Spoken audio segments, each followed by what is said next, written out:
Did it work? Is that happening? Welcome to Guardian Facebook Live. I am Hannah Ellis-Petersen and I'm joined with the glorious Tim Minchin and Dennis Kelly, the writer and lyricist to Matilda. I just want to clarify, she said the glorious Tim Minchin and Dennis Kelly. The glorious belong to me. Later. She's saving my adjective for later. She's doing an actual bit here. Let her finish. Let her finish. Sorry. I think you should start again. We can edit it in post. As long as it's not live, we're fine. Both equally glorious to chat about Matilda, which made its debut on the West End. Well, no, actually, the RSC in 2010, and then it's been at the West End, and has been a huge hit around the world. It's been seen by 8 million people, seen in 60 different countries. Suckers. Something. It's 7 million. Oh, 7 million. Is it 7 million? Sorry. 7 million. I always round up to even numbers. Yeah, 7 or 8 million. 7 or 8 million. And it's going on tour around the UK and Ireland for the next 2 years, whilst also staying at the West End. 7 million is an even number, though, isn't it? Yeah. So, I mean, can you guys, it's been a kind of a long journey with Matilda. So, how has it been to sort of have this adventure with this musical over the past 7 years? Take it around the world. Do you like switch between cameras live? You talk to me. Talk to me. Yeah, I know, but I'm just wondering about the technology. It's great. I thought we could analyse the tech. Can your camera switch on Facebook Live? Oh, nice one, Jimmy. Jimmy over there. You sure you don't want to get on Facebook and watch it instead? That'd be good. Can we have it here? Yeah, can we? Like to watch. It's been fun, hasn't it? It's been nice for Dennis and I because the amazing thing about something like a musical, I mean, they mostly don't work, but when people are always trying to make musicals that run for a long time, but there's millions of factors that go into it. Like you might have a ridiculous writer, for example, and you need your songs to be so good that it compensates for the bad writing. Like something like that. Could happen. But also, I mean, I think isn't it something like 8 out of 10 of you don't even break even? You know what I mean? They are really hard to get right. And but when they land, and sort of this has become part. The incredible thing is Matthew and Dennis and I, and the team built it years ago, and some people have to keep working on it forever. Associate directors, people have to see it every night, and the actors and these incredible performers do it. And we just swan around, turning up to Facebook Live every year or something. We did do a bit of work on it before, though. Like it was like a couple of years in the making. It took some work. It took a bit of. You started a year before me. I know, and even then there was another 2 years when you were, so it's like there was loads. We did about 4. So it took 2 years to write between the two of you. Well, you're not just doing that. You're doing other things, and you'd come and do a workshop, and you'd have like a 2-week workshop, and you'd see all the things that were wrong with it, and go away and change it, and that sort of thing. But it is a lot of work. But the incredible thing is now, and I don't know, I haven't spoken to you for a while, but I have people coming up to me and saying, "I grew up with Matilda," and I'm like, "But it was only we just did it." And but there are kids now who are 16 who see themselves as adults, who were 9 when it came out, and so for them it's their childhood. Or people who are now 12-year-olds who don't remember a time when they didn't have Matilda. It is their childhoods, and that is incredible to me. That years ago we did this thing, and then this self-perpetuating piece of art that generate people have seen it now that weren't born when it was written. 6-7-year-olds go and watch it now, that's right. And it's older than them. Yeah, that's right. And also the Matildas as well. Like, the first Matildas that we had now. Some of them are old enough to vote, and that just blows your mind. Because you think, no wonder the voting's gone all haywire. This is what happens. Famously anti-EU, our Matildas. I mean, you were both sort of quite unconventional choices, I guess, to write sort of children's musical before it. Your plays were quite dark, quite political, often quite violent. Quite dark.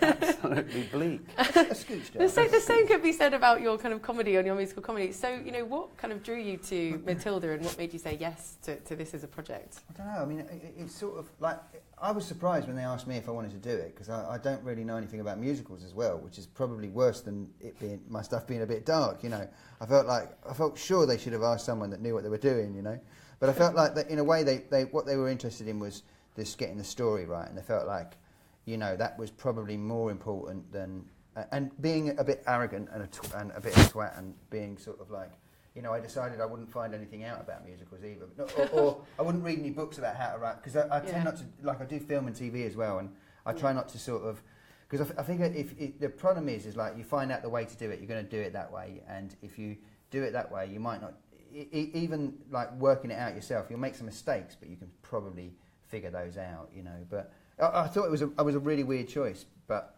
for some reason they asked me, and it seemed like I'd never done anything like it, and it sort of managed to stretch a bit of myself that was there, that you're not sort of, But it was pretty amazing, and I don't know, was it Jeannie mostly who found you, Jeannie O'Hare? The amazing thing about the Royal Shakespeare Company is their job is to take risks. They are there to make sure they're not the commercial company just trying to do a straight thing. Yeah. So that, but also the thing is, if they were wrong, we wouldn't be sitting.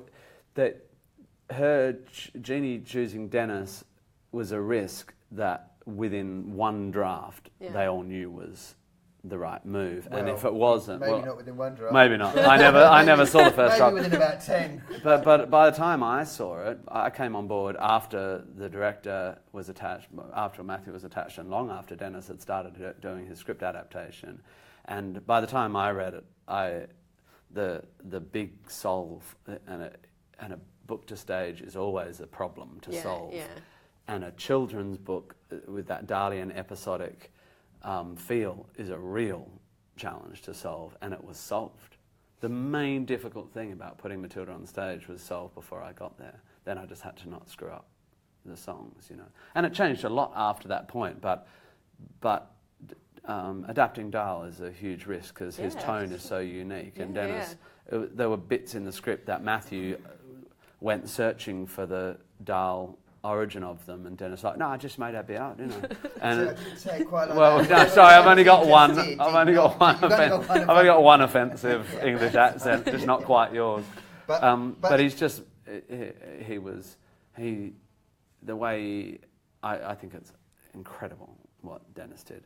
But the thing is like we never. I don't remember ever. What was interesting was once we started on it, we never really sort of like we read the book. I read the book. Like put it down. Because I think you've got to do that. You've got to read it, put it down, and then I went back to it a little bit as I was rewriting it, but not very much. And then when we were in the room, we didn't kind of keep going. Like the thing I think about Dahl is like it's so kind of in us that actually you can sort of access it. And I think that's like you see that in the songs as well. Like this in the songs, you feel like they're really sort of Dahl-y, but they're very Dahl-y, but there's not a single. There's virtually no lifts from the text. Yeah. And I didn't really read the book either because I wanted Dennis's adaptation to be my source text. And we certainly, I think Dennis still hasn't seen the movie, and we never. So we tried to. You need to watch the movie. We had to 3 hours. I didn't want to watch it when I was doing it because I felt like it would influence me, and now I just feel like it's too late. It's one of those things. It's like Warhorse. I left it too late. I should have went to see it. Didn't see it. Watch Mrs. Doubtfire instead. Same actress. Unbelievable. She was so amazing in that. Anyway, I think that's our sort of belligerent ignoring of traditional musical theatre structure and of the source text in the end is kind of one way to make something that feels unique and different. And but probably there's a heavy dose of luck too. But definitely the Royal Shakespeare Company choosing us was not what most people would do, and you gotta. It worked out all right, And what was your first encounter like, meeting each other and talking about Matilda? I first met Tim. He wasn't wearing his shirt. He was bare-chested. It's not true. It is true, yeah, because I went to see you. I went to see you live, like because Matthew had sort of made. Oh yes, of course. Matthew had sort of said because it was really difficult to find someone to write. Really difficult, like. And in the end, Matthew said, "There's this bloke, Tim Minchin," and I'd heard of Tim, and I knew a little bit of his stuff, but not enough, And he said, "You've got to go and see him." And it was really clear that Matthew, like, it was sort of do or die for him. It was really clear, and I went to. He had already decided it should be me. Yeah, he decided it should be you. I think if I'd have come back and said, "I think that guy's no good," he'd have walked off the project because he was really. You could tell there was something different about it, So I went to see, and I remember Matthew had the same. Matthew told me he had this experience, which was. that he'd watched, and I had exactly the same experience, which was I watched the show and it was really funny, and all the way through you're sort of thinking, this is great, this is really funny. I mean, it was hilarious, one of the funniest things I've seen. But you're thinking, we need something else as well as funny. You need sort of, and then there's that song. What's the song about you and your kids at the end? You sang at the White end. Wine in the Sun. And it's just completely serious, and it sort of breaks your heart. And then you just think, oh yeah, this guy's got to be right. And then I went backstage to see him, and lo and behold, he was there with his top off, slapping a bit of talc on, chatting away, and I thought, no, we can't work with this man. Can't work with a man that walks around half nude all the time. So that was my first experience. At that point, you assumed I was always nude because 100% of your experience. Because it's not such a bad thing. I get a bit sweaty. That was slightly awkward as well because I'm post show and And did so you know that it you was were awkward. kind of like... And your agent Mel was there too, Mel was wasn't there, she? yeah. And she scared me a bit, and she's amazing. And then actually the journey of getting to know each other was quite long because we didn't spend a lot of time in the room with each other. I went away and did my thing, and then it actually took a couple of years before we actually had time, or 18 months or something, and that dinner in Stratford where we kind of finally sat down and had a real laugh and realised that we could solve the problems by hanging out more. We sort of resisted, like... Well, because you have to sort of work together, but also you've got to have your own thing. You've got to my thing is this, Tim writes this music and the lyrics, and I write the script, and like, Tim can definitely sort of say this about the script or that about the script, or he needs this or he needs that, but I do this, and it's the same the other way around. I can sort of have so in a way that sometimes means that you are writing separate, and we were both really busy. And arguing. Did you have any points of real creative tension? Any Barneys? Yeah, except that we make each other laugh like drains. So there were days later on where it's like, no, but Dennis, if that sort of level of stuff. Not from me, mainly from, I was... No, you're quite stubborn. No, I wasn't.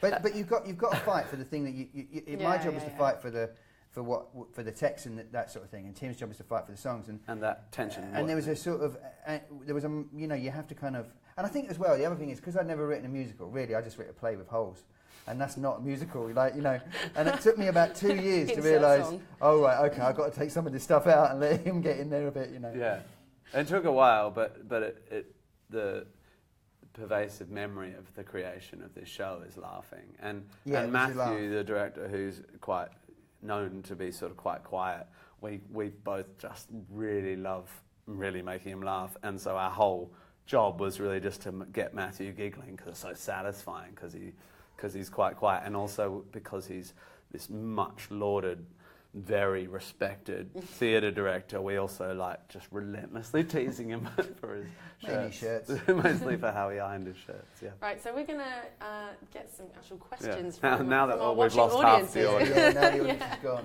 Yeah. I'm going to take a sip of coffee. Oh, there goes my microphone. Okay, Am I still working, James? Alana. Hi, Alana. Hi, Alana. So this is for Dennis specifically. So she said, we heard on Saturday that one of Tim's favourite songs in the musical is Quiet. Which song or moment in the show stands out or means something special to you? It's going to be really boring, but it is Quiet. It's my favourite moment in the show is Quiet, because I think it's such a beautiful moment when she sings, when she suddenly, there's not a sound in the house and no one coughs. So at what point in the show is this for people? Oh, sorry, this is just at a certain moment, it's about 2/3 of the way through, and Matilda's singing this song, and it's been quite a loud musical, because Tim's quite loud, isn't he, in many ways, and and the song builds up, and then suddenly she sort of stops and sings Quiet, and it's just a beautiful... I remember the first time I heard it, I remember saying that it felt like it was made out of silence. It was like music made out of silence. I think that is my favourite moment as well. There's a lot of other moments in it as that. I mean, I have a real fondness for this sort of escapologist acrobat story, mainly because I wrote it. Oh. It is the sort of miracle of the show, is that story, and it's mostly Chris Nightingale's work underneath it too. Well, I think as well the reason I like that moment so much is because that is the collaborative stuff in it. The weird thing about this is, like, you look at it and the stuff that you like most is where we all came together, and because you look at it and you kind of go, well, I couldn't do that on my own. And that what I like about the stories is that I thought they kind of worked as they were, but they didn't really work until the music came. When the music came, it just suddenly made me understand a lot about musical theatre, that the music can suddenly just fling, you know, it's like a main line into your emotion, you know. And that the third one with the puppet. With the so puppet there's show, the shadow puppetry and Hugh Vanstone's incredible light and all this sound design that Simon did, and then all my themes, but taken by Chris Nightingale, who's this genius orchestrator, and that I can't do that. I cannot. Magic, doesn't it? And then this 10-year-old kid having to tell this story with such perfect accuracy that it all fits, because if the kid drifts off, then the timing's off. So these kids are extraordinary. Yeah. So, I mean, there is that rule, you know, people say don't work with animals or children. Work with children. Well, I've worked with an animal. What's it like having a cast of young'uns? Well, luckily we don't have to deal with it. I mean, but who are performing your stuff, though, we nonetheless. refuse to have them anywhere near us. Yeah, I mean, No, this they're tour, great. they're doing this UK tour, is a whole new team of people, many who have come off the London show, and we have to replace them, spending, I mean, the job of putting this show on starts months before, and the job of not just casting but training and keeping rehearsing 3 teams of kids. I mean, it's an industry. It's an industry. It is, but usually they're a laugh as well. The kids, like, because they're all up for it. You know, they're all sort of there because they really want to be in the show. And I'm just consistently amazed by how smart the little buggers are. They're absolutely incredible.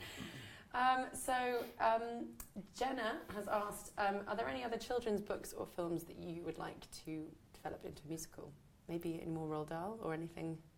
Well, I'd never do Dahl again because, how would you better this experience? But also, I've spent my whole life trying to be unboxable, and it would be crazy if I gave all that away to be the guy who does Dahl musicals. So I'll definitely, I'm pretty sure I won't try that again. But I'd like to work with you again, which would be weird because neither of us is like, musical theatre's not necessarily our lives, but it's very interesting form. I'd like to do a grown-up one with you. Yeah, I would like to do a grown-up one. I'd like to do it. That would be great. Let's do it.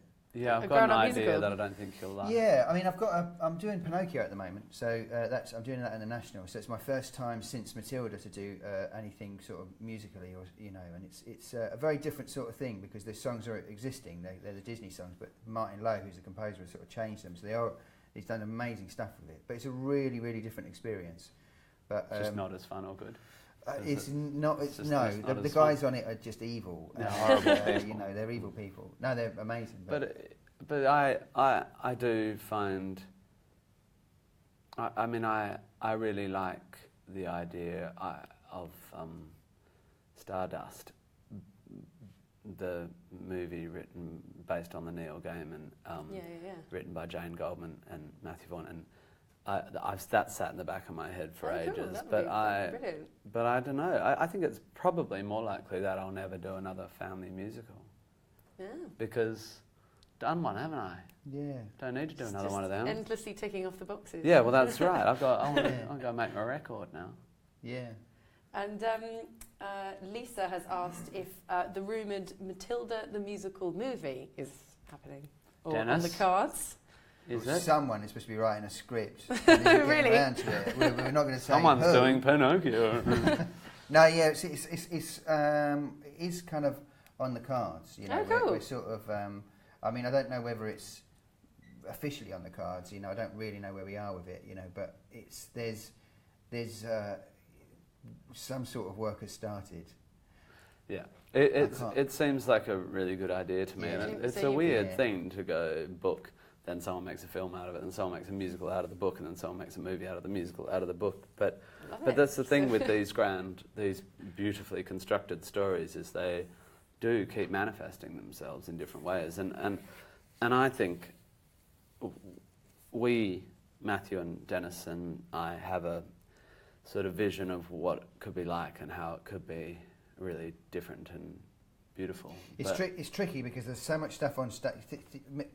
The Matilda the musical is quite theatrical. It's a stupid thing to say because it's a piece of theatre. No, but not every piece of theatre is. A lot of theatre is kind of quite fourth wall. Pretend it's not a play. Yeah. But Matilda isn't like that. It's quite big and crazy and stuff like that. So there's a lot of questions that we're asking ourselves about how you sort of get that on screen, how you know, when is it set, things like this. But we definitely want to do it. Yeah. But massive studio. I mean, do either of you see anything of yourself in the character of Matilda? Do either of you child prodigies sitting in the library reading Dostoevsky at 4? Or He's No. he's Me. he's an interesting cat because just because Dennis didn't come from a childhood where literature and books and were common, you know. And no, I was a Victorian orphan. Well, we weren't a booky house, like it were, Yeah. but I do remember like going down to the library and stuff like that, and I do kind of have a but weirdly, like for me, it wasn't sort of. So when we wrote, when the big thing about Matilda was, like I think Dale's quite clever in that he sort of says it's about books, but he don't go on about it because like he just says books are great, then he doesn't go on about it. He tells a story because no one wants to sit there being told how great books are, you know. And the idea that stories can free you. So I wanted that's to really stretch it out a bit so it was about stories as well because books are, you know, of course books are incredible. All sorts of stories are incredible. Books are just things that contain stories. You know, the stories is what's fantastic. You know. Yeah, and I just think Dennis sort of wrote himself into a whole different. Well, like I don't know. I feel like I think he's a bit of a genius. He's a very. He's an unusual cat, but. But for me, what I loved about writing for Matilda's voice is you go, this 5-year-old is smarter than me as a 30-something, as I was back then, you know, and it's so fun to go, okay, so what are the things how do I tap into my innocence? How do I remember what it was to be a child? But don't dumb down at all. Like, far from it. You need her to be the smartest person in the theatre. She needs to be smarter than her own audience. You know, things like quiet and things like her not accepting certain things is like very you, I think. Don't you? Like things like the defiance. I really. Yeah, there is a real defiance in all of this. The righteousness in the face of bullies, I didn't find hard to tap into. But I guess. It comes back to that first discussion. The RSC saw in us a certain iconoclastic sort of rebellion. The musical is about rebellion. It's bookended by sometimes you have to be a little bit naughty song-wise, and we are, you know, we'll draw rude pictures on the board. And revolution. It's a musical about rising up.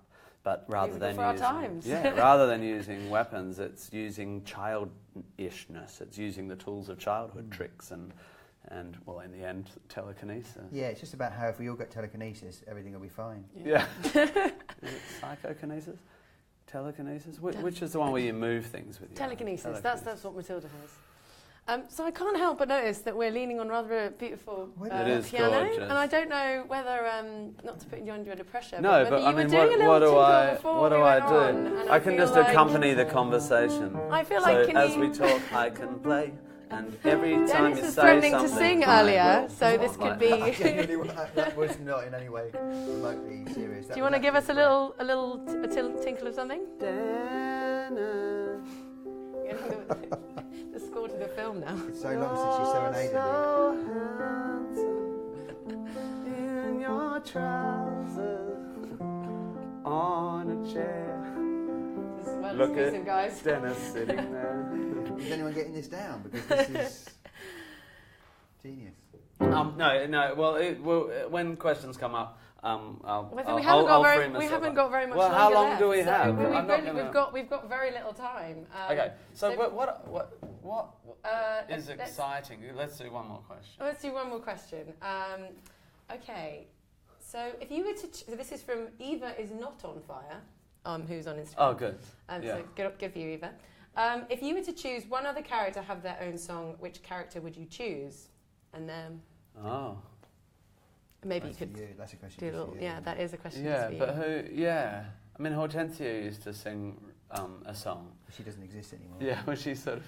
It's because in the story of Matilda, when she goes to school, a lot of the rebellion is manifest in this older girl, Hortensia, and it works in a book, but in a play, we needed to pull some of Hortensia's defiance and stick it in Matilda's character because you can't just lose your protagonist like that. And that was something that you and Matthew were like, because Hortensia was a major character in our first drafts, and I had her singing 2 songs. One Revolting Children. The only other person that sings 2 songs is Matilda. Yeah, right? and so, and when they came to me and went, "We're killing Hortensia," it took me 6 months. It took me 6 months to get over it, because she had this song when Trunchbull was vanquished, which was like a sort of brilliant, that song. Yeah. Now that she's gone. Do you want to try I don't remember it at all, but it was now that she's gone. What will I do now that this revolution is through? But it had lyrics like, "Just like the sun, with its brutal force, keeps the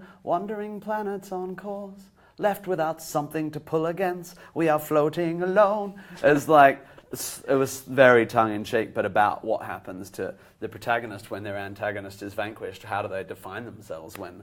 I had to kill it dead.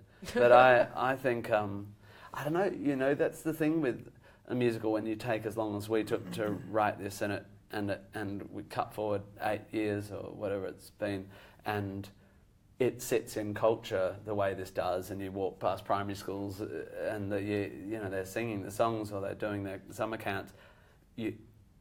I actually have obviously I don't love it because I wrote it, so I don't go, "Wow, this is great." I feel like, but at no point do I go, "I wish we'd done it differently," because it is exactly what it is. Yeah, I do think you do feel like that as well. Like, there's a moment when you sort of got to stop fiddling with it. You know, you just got to leave it alone. And well, Matthew said to me, right before it opened in Stratford, and I was off and standing up going, "But we need to," and he said to me that making theatre is just doing the best you can in the time you have, and then you've got to let it go, and that changed my life, that sentiment. So we need to wrap up, but one of the things, you mentioned that quiet was one of your favourite moments. Yeah. Maybe you could give us a little tinkle to that. Well, it depends, because you can't half do quiet. Have we got 3 minutes? Yeah, we've got 3 minutes. Or 4? Yeah, we've got 3 minutes. All right, I'll play quiet. You ready? I'm gonna make you cry. Make everyone cry. What camera do you want me on, James? It doesn't matter, does it? I'll do it in my head. I'm wearing my hat because I woke up at 10 to 9. My first meeting was 9, and so I just look like a trashed, jet-lagged, middle-aged man. But at the piano, it's romantic. It's Have you ever wondered what I have about how when I say red, for example, there's no way of knowing if red means the same thing in your head as red means in my head when someone says red, and how if we were travelling at almost the speed of light and you were holding a light, that light would still travel away from us at the full speed of light, which seems right in a way, but I'm trying to say I'm not sure, but I wonder if inside my head I'm not just a bit different from some of my friends. These answers that come into my mind unbidden, these stories delivered to me fully written, and when everyone shouts like they seem to like shouting, the noise in my head is incredibly loud, and I just wish they'd stop, my dad and my mum and the telly and the stories would stop for just once. And I'm sorry, I'm not quite explaining it right, but the noise becomes anger and the anger is light, and this burning inside me would usually fade, but it isn't today, and the heat and the shouting, and my heart is pounding and my eyes are burning, and suddenly everything is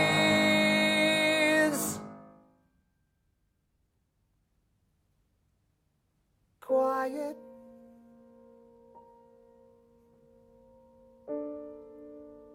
Like silence, but not really silent.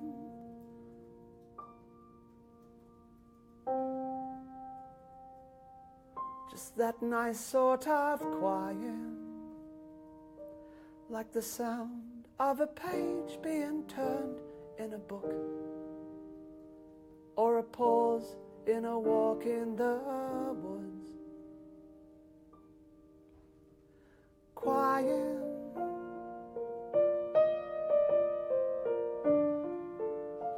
like silence, but not really silent.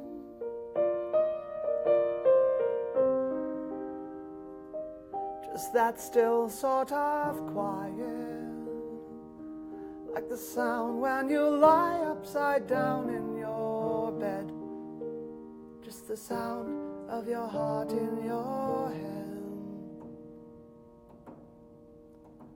And the people around me, their mouths are still moving.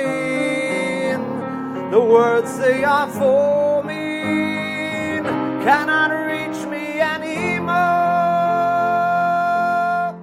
And it is quiet, and I am warm, like I've sailed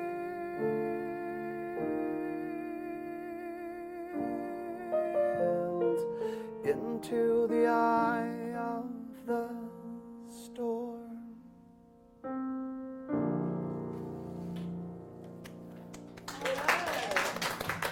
Magnificent end. Thank you so much to Tim and Dennis for joining us. It was Pleasure. an absolute joy. It's going on Thank you for tour. watching. It's going around England. It's going on tour for the next 2 years, and hopefully to But one it's of still in the West End. But it's also It's still still in the in West End. So And in New Zealand, there's if you're literally no And in New excuse. Zealand. So just, what are you doing? Yeah. Why aren't you? What are you doing? Get there immediately. Yeah. This is We'll see you in Leicester though. Yeah. In March. Yeah. See you in Leicester. Bye. Bye. All right.